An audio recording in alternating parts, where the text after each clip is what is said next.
तो hi guys welcome back to my mini blog. तो आज चलते देखा घरे कौन सब खाଇବା ହେଇଛି।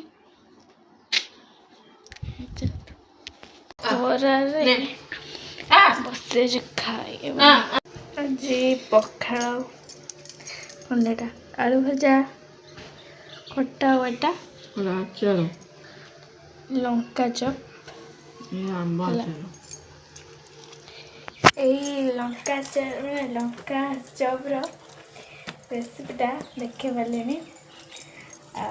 देखे पारे कौन ए देखु केमती कर मो माँ प्रथम आपड़ी बड़ साइज सिंगल लंका को ने तो सिंगल लंका को लेकिन साइज काटिदेवे तापर मैदा ने तादेह लुण हल्दी गुंड जीरा गुंड लंका गुंड एमती नहीं कि पानी करके मिक्सिंग करदेवे एमती कलर आसारा पर आप जी लंका गुड़ा को काटी थे से लंका को तादेह मिसईकी कर सारापर तो एमती पकईदेवे मैंने जोड़ा गोल थे लंका देहरे मैदा देहरे लंका गुड़ा को गोल थे जो पकईदेवे तो पकई सारापर ताकू आपण 2 मिनट छाड़देवे बॉल हाँपाई ठीक से बॉल हाँपाई छाड़देवे तो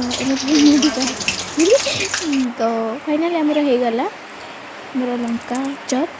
तो यहाँ थी आज रेसिपी भिडियोटी आपण मानक जब भल लगी था लाइक सब्सक्राइब निश्चय करेंगे। तो बाय।